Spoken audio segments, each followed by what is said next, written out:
Hello అండి, welcome back to Rama home food and blogs. ఈ వీడియోలో అరటికాయతోటి ఒక మంచి సైడ్ డిష్ని ప్రిపేర్ చేసుకుందాము. ముందుగా అరటికాయని పీల్ చేసుకోవాలి. మామూలుగా మనం పీలర్ తోటి పీల్ చేసామంటే ఈ గ్రీన్ పార్ట్ అంతా కూడా పోతుంది. అలా కాకుండా చూడండి, ఈ విధంగా నైఫ్ తోటి పీల్ చేశారంటే పైన ఈ థిన్ లేయర్ మాత్రమే వస్తుంది. ఈ గ్రీన్ పార్ట్ అంతా కూడా అలానే ఉండిపోతుంది. చూస్తున్నారు కదా, ఈ విధంగా పీల్ చేసుకుంటే సరిపోతుంది. చాలామంది పీల్ చేయకుండా డైరెక్ట్ ముక్కల కింద కట్ చేసుకుని బాయిల్ చేసిన తర్వాత పీల్ చేస్తారు. అలా చేసుకుంటే ఫైబర్ కంటెంట్ మొత్తం పోతుంది.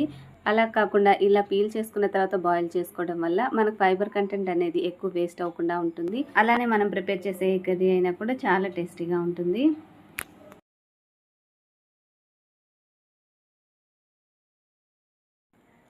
చూడండి, ఈ విధంగా రెండు కూడా పీల్ చేసేసుకున్న తర్వాత ఇప్పుడు వీటిని పెద్ద ముక్కలుగా కట్ చేసుకొని ఒకసారి వాటర్ తోటి వాష్ చేసేసుకొని బాయిల్ చేసుకోవాలి. మనకి అరటికాయ కూడా ఫాస్ట్గానే ఉడికిపోతుంది కాబట్టి 15 మినిట్స్లో ప్రిపేర్ చేసేసుకోవచ్చు. ఈ అరటికాయ మనకి హైలీ న్యూట్రిషియస్ ఫుడ్ అండి. ఇందులో ఫైబర్, పొటాషియం ఎక్కువగా ఉంటాయి.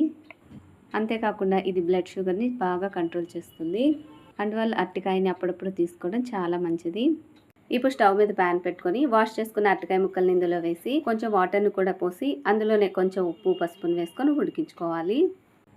ఉప్పు, పసుపు వేసాక ఒకసారి బాగా మిక్స్ చేసేసుకొని మూత పెట్టి ఉడికించుకుంటే 5 మినిట్స్లో ఉడికిపోతుంది.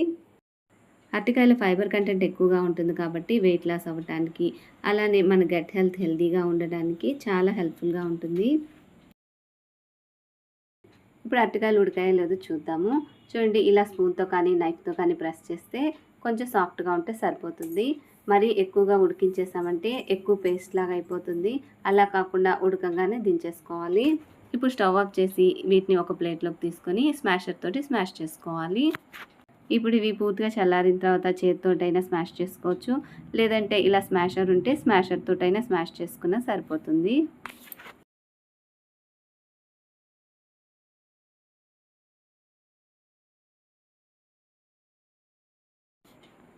చూడండి, ఈ విధంగా స్మాష్ చేసుకుంటే సరిపోతుంది. అలానే మరీ మెత్తగా కూడా స్మాష్ చేసుకోకూడదు. ఈ విధంగా పలుగ్గా ఉంటే సరిపోతుంది.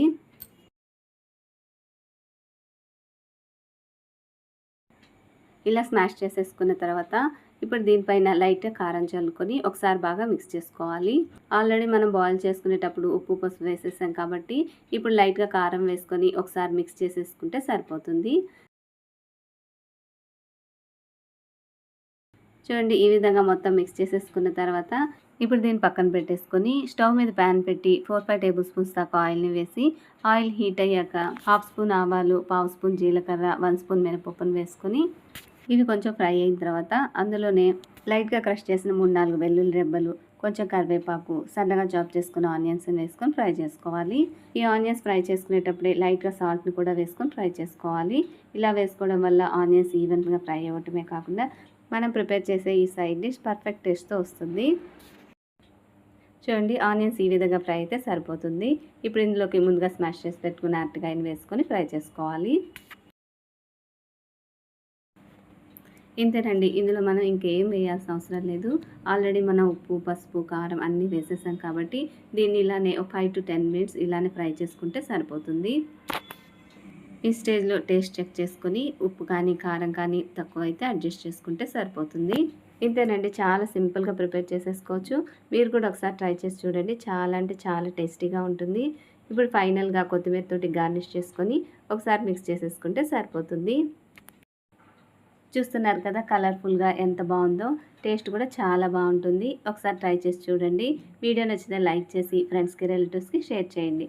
ఇవాళ అయితే బీరకాయ పప్పుతోటి సైడ్ డిష్గా ప్రిపేర్ చేశాను. మనం ఎందులోకైనా పప్పు చారు చేసుకున్నప్పుడు కానీ ఇలా సైడ్ డిష్ చేసుకోండి, చాలా బాగుంటుంది. ఇలాంటి సింపుల్ అండ్ టేస్టీ రెసిపీస్ కోసం మన ఛానల్ సబ్స్క్రైబ్ చేసుకొని పక్కనే ఉన్న బెల్ ఐకాన్ని క్లిక్ చేయండి. Thanks for watching.